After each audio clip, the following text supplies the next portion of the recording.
ഇന്ന് നമ്മൾ ഉണ്ടാക്കാൻ പോകുന്നത് പനീർ ബട്ടർ മസാലയാണ്. നമ്മൾ സാധാരണയായിട്ട് എല്ലാവർക്കും അറിയുന്ന ഒരു ഐറ്റം തന്നെയാണെങ്കിലും വീട്ടിൽ ഇത് പ്രിപ്പയർ ചെയ്യാൻ വലിയ ബുദ്ധിമുട്ടാണ് എന്നുള്ള മട്ടിൽ നമ്മൾ ആരും അധികം ചെയ്ത് നോക്കാറില്ല. ഇപ്പോൾ റെസ്റ്റോറൻറ്റിൽ നിന്നൊക്കെ കിട്ടുന്ന അതേ ടേസ്റ്റിൽ നമുക്ക് ഈസി ആയിട്ട് വളരെ സിമ്പിളായിട്ട് തന്നെ പനീർ ബട്ടർ മസാല ഉണ്ടാക്കിയെടുക്കാം. അപ്പോൾ അതെങ്ങനെയാണെന്നാണ് ഇന്ന് നോക്കാൻ പോകുന്നത് നമ്മൾ. അതിന് വേണ്ടിയിട്ട് ഞാനിതാ ഒരു പാൻ അടുപ്പത്ത് വെച്ചിട്ടുണ്ട്. അതിലേക്ക് ഒരു ചെറിയ പീസ് ബട്ടർ ഇട്ട് കൊടുക്കുക. ബട്ടർ നിർബന്ധമായിട്ടും വേണം, അപ്പോഴേ കറക്റ്റായിട്ട് ആ ടേസ്റ്റ് കിട്ടുള്ളൂ. അതിലേക്ക് 2 ഏലക്കായ ഇട്ട് കൊടുക്കുന്നുണ്ട്. ഫ്ലെയിം തീരെ കുറച്ച് വെക്കാം. ഒരു ചെറിയ പീസ് പട്ട ഇട്ട് കൊടുത്തു. പിന്നെ 3 ഗ്രാമ്പുമാണ് ഇട്ട് കൊടുക്കുന്നത്. ചെറിയ കഷ്ണം ഇഞ്ചി, ഒരല്ലി വെളുത്തുള്ളി. ഒരുപാടൊന്നും വേണ്ട, ഞാനൊരൊറ്റ അല്ലി എടുത്തിട്ടുള്ളൂ. അതൊന്ന് ജസ്റ്റ് ഒന്ന് ഇളക്കിയെടുക്കുക. നമുക്കെല്ലാം കൂടി അരച്ചെടുക്കാനുള്ളതാണ്. അതിലേക്ക് ഒരു വലിയ സവാള, ചെറുതാണെങ്കിൽ 2 എടുക്കുക. ഇതിപ്പോൾ വലുതാണ്, അതുകൊണ്ട് ഞാൻ 1 എടുത്തത്. സ്ക്വയറായിട്ടാണ് കട്ട് ചെയ്തിട്ടുള്ളത്. എങ്ങനെ കട്ട് ചെയ്താലും കുഴപ്പമില്ല, നമുക്കത് ലാസ്റ്റ് എല്ലാം കൂടി അരച്ചെടുക്കാനുള്ളതാണ്. അപ്പോൾ അത് നന്നായിട്ടൊന്ന് വഴറ്റിയെടുക്കുക. ഒരുപാട് സമയം ഇങ്ങനെ ബ്രൗൺ കളറൊന്നും ആവണം എന്നില്ല. നന്നായിട്ടൊന്ന് വഴന്ന് വന്നാൽ മാത്രം മതി, ഒന്ന് വാടി വന്നാൽ മാത്രം മതി. അതിലേക്ക് നമ്മൾ 2 തക്കാളി ചെറുതായിട്ട് അരിഞ്ഞത് ഇട്ട് കൊടുക്കുന്നുണ്ട്. എങ്ങനെ അരിഞ്ഞാലും കുഴപ്പമില്ല കേട്ടോ. വലിയ തക്കാളി ആണെങ്കിൽ 1 തന്നെ മതിയാവും. ഇതിപ്പോൾ ചെറുതാണ്, അതുകൊണ്ട് 2 എടുത്തു. എന്നിട്ട് അതും കൂടി നന്നായിട്ട് വഴറ്റിയെടുക്കുക. ഒരുപാട് സമയം തക്കാളി വേവണം എന്നില്ല.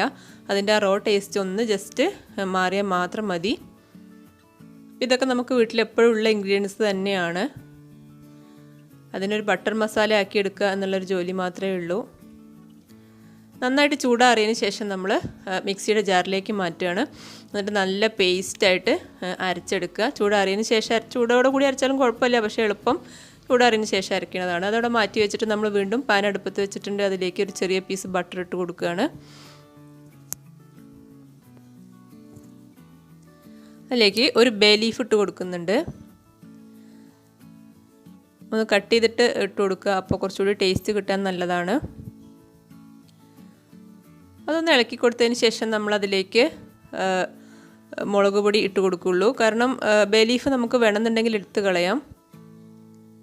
1 ടീസ്പൂൺ മുളക് പൊടിയാണ് ഇട്ട് കൊടുത്തിട്ടുള്ളത്. എരിവ് കൂടുതൽ വേണമെന്നുള്ളവർക്ക് കൂടുതൽ ഇടാം, പക്ഷേ സാധാരണ പനീർ ബട്ടർ മസാല എരിവ് കുറച്ചാണ് ഉണ്ടാവുക. അപ്പോൾ ഞാൻ 1 ടീസ്പൂൺ മുളക് പൊടിയാണ് ഇട്ടത്. അത് ആ ബട്ടറിലിട്ടിട്ട് നന്നായിട്ടൊന്ന് ഇളക്കിയെടുക്കുക, റോ ടേസ്റ്റൊക്കെ മാറാൻ വേണ്ടിയിട്ട്. അതിനുശേഷം നമ്മൾ അരച്ച് വെച്ചിട്ടുള്ള പേസ്റ്റ് അതിലേക്ക് ഇട്ട് കൊടുത്തു.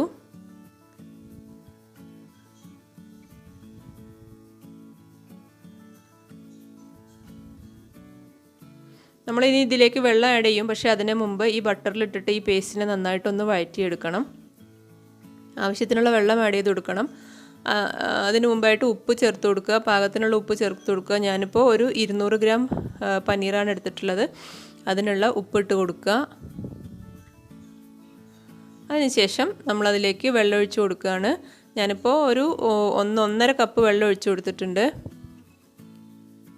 ബട്ടർ എത്ര ഉണ്ടെന്ന് വെച്ചാൽ അതിനനുസരിച്ച് ചെയ്യാം. ഞാൻ ഏകദേശം ഒരു 1.5 കപ്പ് വെള്ളം ആ മിക്സിയുടെ ജാറിൽ തന്നെ എടുത്തിട്ട് അങ്ങ് കഴുകി ഒഴിച്ചാൽ മതി. എന്നിട്ട് ഇത് നന്നായിട്ടൊന്ന് മിക്സ് ചെയ്തെടുക്കുക. അതിനുശേഷം ഒരു 1/4 ടീസ്പൂൺ ഗരം മസാല ചേർത്ത് കൊടുക്കുന്നുണ്ട്. ഒരുപാട് ചേർത്ത് കൊടുക്കണ്ട, കാരണം നമ്മൾ ഏലം, പട്ട, ഗ്രാമ്പൂ ഒക്കെ അരച്ച കൂട്ടത്തിൽ ചേർത്തിട്ടുണ്ട്. എങ്കിൽ പോലും ഒരു ടേസ്റ്റിന് വേണ്ടിയിട്ടാണ്. നന്നായിട്ട് തിളച്ച് വരുമ്പോൾ നമ്മളതിലേക്ക് പനീർ ഇട്ട് കൊടുക്കുകയാണ്. ഞാനിപ്പോൾ പുറത്തുനിന്ന് വാങ്ങിച്ചിട്ടുള്ള പനീറാണ് ഇട്ട് കൊടുക്കുന്നത്. നമ്മൾ വീട്ടിലുണ്ടാക്കിയ പനീർ തന്നെയാണെങ്കിൽ 5 മിനിറ്റ് കൊണ്ട് തന്നെ വേവും. ഇതിപ്പോൾ പുറത്തുനിന്ന് വാങ്ങിയതായതുകൊണ്ട് ഒരു 7 മിനിറ്റൊക്കെ വെക്കുക. കുറച്ചും കൂടി ഒരു ഹാർഡായിരിക്കും. ഒരുപാട് സമയം അങ്ങനെ അടുപ്പിൽ വെച്ചിട്ട് വേവിച്ച് കഴിഞ്ഞാൽ ഏത് പനീറായാലും ഹാർഡായി പോവും. അപ്പോൾ അത് ചെയ്യരുത്. വെന്ത ഉടനെ തന്നെ മാറ്റി വെക്കണം.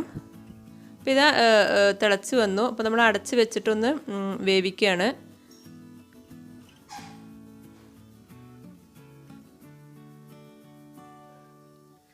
ആ ഒരു കറക്റ്റ് കൺസിസ്റ്റൻസി ആയി വരും നമ്മളിത് വേവുമ്പോഴേക്കും. ഒരു 5 മിനിറ്റ് തിളപ്പിക്കുമ്പോൾ ഇപ്പോൾ ഏകദേശം പനീർ റെഡിയായി വന്നിട്ടുണ്ട്. അതിൻ്റെ കറിയുടെ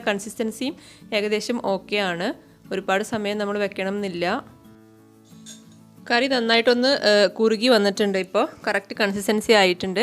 ഇനി നമ്മൾ ടേസ്റ്റ് ബാലൻസ് ചെയ്യാൻ വേണ്ടിയിട്ട് അതിലേക്ക് ഒരു 1/2 ടീസ്പൂൺ പഞ്ചസാര ചേർത്ത് കൊടുക്കുന്നുണ്ട്.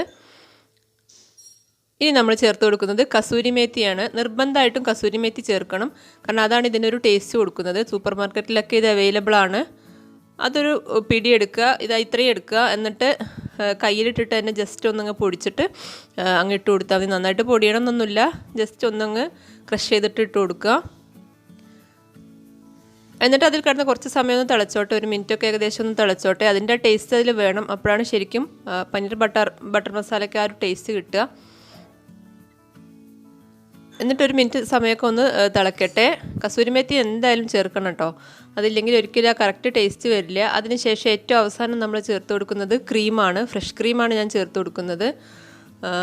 ഇനിയിപ്പോൾ അഥവാ നമ്മുടെ കയ്യിൽ ഇപ്പോൾ എല്ലാവരുടെയും കയ്യിലൊന്നും ഫ്രഷ് ക്രീം ഉണ്ടാവില്ല. അപ്പോൾ ഫ്രഷ് ക്രീം ഇല്ല എങ്കിൽ അണ്ടിപ്പരിപ്പ് ഒരു 8 or 10 അണ്ടിപ്പരിപ്പ് വെള്ളത്തിലിട്ടിട്ട് ഒന്ന് അരച്ചിട്ട് ചേർത്താൽ മതി. അപ്പോഴും കുഴപ്പമൊന്നുമില്ല, ടേസ്റ്റിന് പറയത്തക്ക വ്യത്യാസമൊന്നും ഉണ്ടാവില്ല. ഞാനിപ്പോൾ ഒരു 5 ടേബിൾ സ്പൂൺ ക്രീമാണ് ചേർത്തത്. അതോടുകൂടി നമ്മുടെ ബട്ടർ മസാല നല്ല കറക്റ്റ് ഒരു കൺസിസ്റ്റൻസി ആയി വന്നിട്ടുണ്ട്. ഇത്രയേ ഉള്ളൂ. അപ്പോൾ നമ്മൾ വീട്ടിലെപ്പോഴും ഉള്ള ഇൻഗ്രീഡിയൻസ് ഒക്കെ ചേർത്തിട്ട് തന്നെയാണ്. ക്രീം മാത്രമാണ് ഇപ്പോൾ എപ്പോഴും ഇല്ലാതിരിക്കുക, അപ്പോൾ അതിന് പകരം അണ്ടിപ്പരിപ്പ് ചേർത്ത് കൊടുക്കാം. ഇപ്പോൾ നമ്മുടെ ബട്ടർ മസാല റെഡി ആയി കഴിഞ്ഞു. റെസ്റ്റോറൻറ്റിൽ നിന്നൊക്കെ കിട്ടുന്ന അതേ ടേസ്റ്റ് തന്നെ നമുക്ക് വീട്ടിലിത് ഉണ്ടാക്കിയെടുക്കാം. ചോറിൻ്റെ കൂടെ, ഫ്രൈഡ് റൈസിൻ്റെ കൂടെ, ചപ്പാത്തി, ബട്ടർ നാൻ, ഇവരുടെയൊക്കെ കൂടെ നല്ല അടിപൊളി കോമ്പിനേഷനാണ്. മാത്രമല്ല കുട്ടികൾക്കൊക്കെ നല്ല ഇഷ്ടമാവുന്നൊരു ഐറ്റമാണിത്. ഒരുപാട് സ്പൈസി ഒന്നുമല്ല, അപ്പോൾ മാത്രമല്ല നല്ല ഹെൽത്തിയാണ് പനീർ. അപ്പോൾ സ്ഥിരമായി നമ്മൾ റെസ്റ്റോറൻറ്റിൽ നിന്ന് കഴിക്കുമ്പോൾ ആ സ്റ്റൈൽ എങ്ങനെ വീട്ടിൽ കിട്ടുമെന്ന് എപ്പോഴും ചിന്തിക്കുന്നൊരു കാര്യമാണ്. ഇത്ര പണിയേ ഉള്ളൂ, വളരെ ഈസി ആയിട്ട് തന്നെ ഉണ്ടാക്കിയെടുക്കാം. അപ്പോൾ എല്ലാവരും ട്രൈ ചെയ്ത് നോക്കണം. എന്നിട്ട് വീഡിയോ ഇഷ്ടമായി കഴിഞ്ഞാൽ ചാനലൊന്ന് സബ്സ്ക്രൈബ് ചെയ്യണം, ലൈക്ക് ചെയ്യണം, കമൻറ്റ് ചെയ്യണം. വീണ്ടും നല്ല വീഡിയോ ആയിട്ട് ഞാൻ വരും. താങ്ക്